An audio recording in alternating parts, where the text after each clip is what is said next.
So if everybody out there is in the mood to be furious, I have the perfect story for you.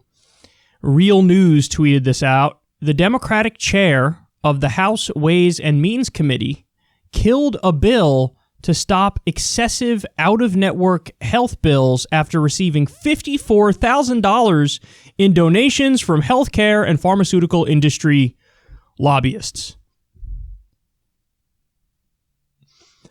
So the article is from Sludge, the news site Sludge. They do some really, really great anti-corruption work. And they explained how Neil blocked what's called the Lower Healthcare Costs Act. And what he did is he stepped in at the last minute and he said, nope, I think we can improve this, and so I will be proposing a counter bill that's going to be better than this one. So he steps in, he says that. Now the original bill stopped out-of-network price gouging. So you know the way it works now. If you have health insurance, you have in-network hospitals and doctors and out-of-network hospitals and doctors. And basically you can't go to the out-of-network hospitals and doctors. You can't do it. So this stops the price gouging if people do that. So here's what they say in the article, quote, when Neil and Brady released the text of their bill in February 2020, some of the strongest measures from the Lower Healthcare Costs Act had been weakened or omitted. Rather than using benchmark prices based on in-network fees for determining what insurers would pay out-of-network providers, the bill calls for voluntary negotiations backed up by an independent arbitration process. Another provision of the Lower Healthcare Costs Act requiring drug companies to report to the government 30 days prior to substantially hiking drug prices, including details on company profits, marketing costs, and research and development expenditures, was left out completely by Neil and Brady. So he made this bill totally toothless. That's what he did. He made this bill totally toothless. And at the same time that he did this, he got showered with corporate money. In fact, I'll show you here. As I'm talking, you guys can see on screen that you had all these different lobbyists for these, pharma companies, health insurance companies. They just gave him a tremendous amount of cash. In fact, 100% of the money that went into his PAC for an extended period of time was from these lobbyists. Now, so he steps in, he totally makes this bill toothless, and I should mention, there had been like a coalition that had just the right number of votes to actually get the Lower Healthcare Costs Act passed. So a loose coalition was created of people on the right and people on the left, and this was gonna pass, and this guy stepped in at the last minute, said, no, I have a better proposal. The proposal watered it down completely, and then that broke up the coalition, because he basically stalled the bill by proposing his counter bill, which came out a little bit after and was totally toothless. And then basically the coalition broke down and nothing got passed. So in other words, and listen, here's the speculation, but I think it's totally reasonable based on everything that we're seeing here.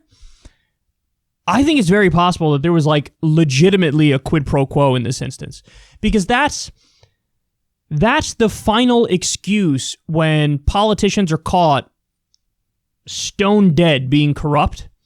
The final excuse they use is it's not corruption if there's no quid pro quo. It's not corruption if there's no quid pro quo.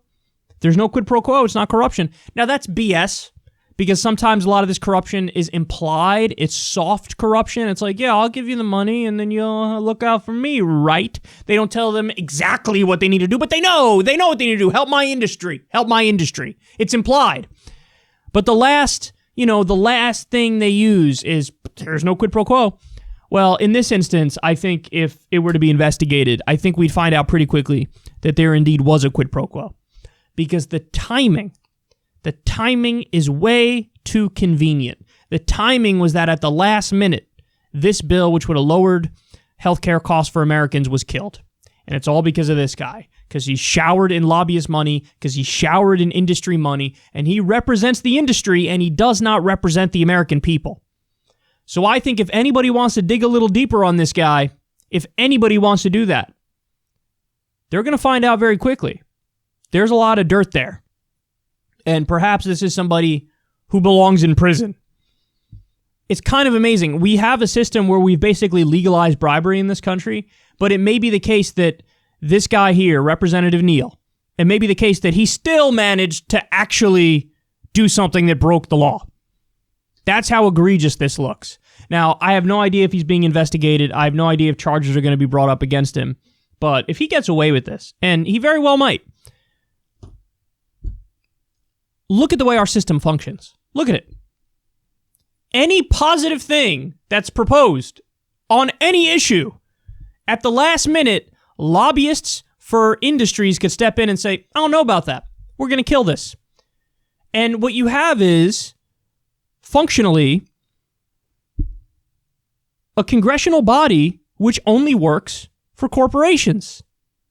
Seriously, that's the way this ends up working, is that they always represent the corporations. They always represent the wealthy. And you have a system where people go bankrupt for medical bills all the time.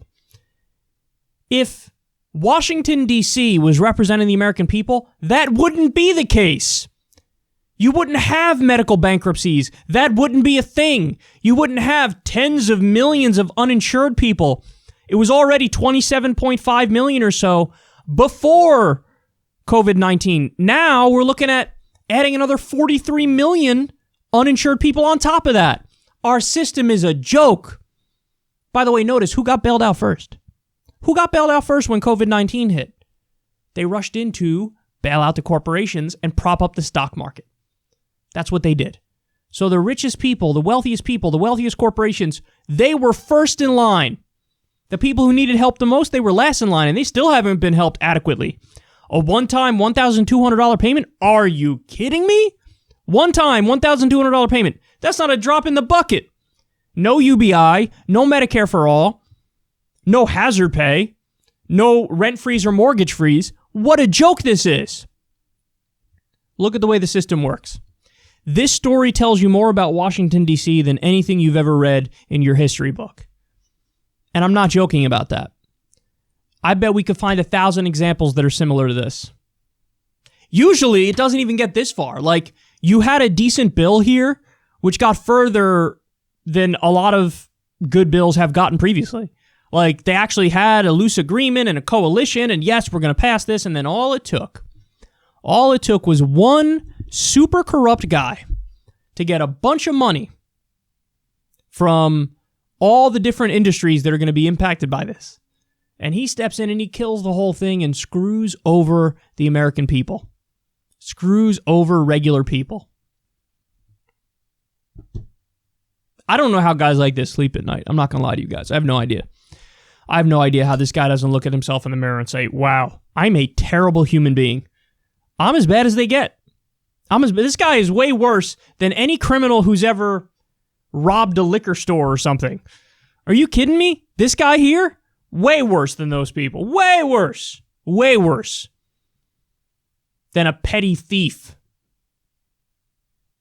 I've always been of the belief that I think corruption should be clearly laid out in the law, and it should be a lot stricter than we have it right now. But I also think that the punishment for corruption should be like life in prison. I do believe that. Because you have to disincentivize these people from doing this. They have to know that there are consequences. And I really wish that there was, an aggressive body cracking down on this and really prosecuting these kinds of people. But instead, it's an open question as to whether or not what this guy did was legal. And that's the biggest scandal of them all.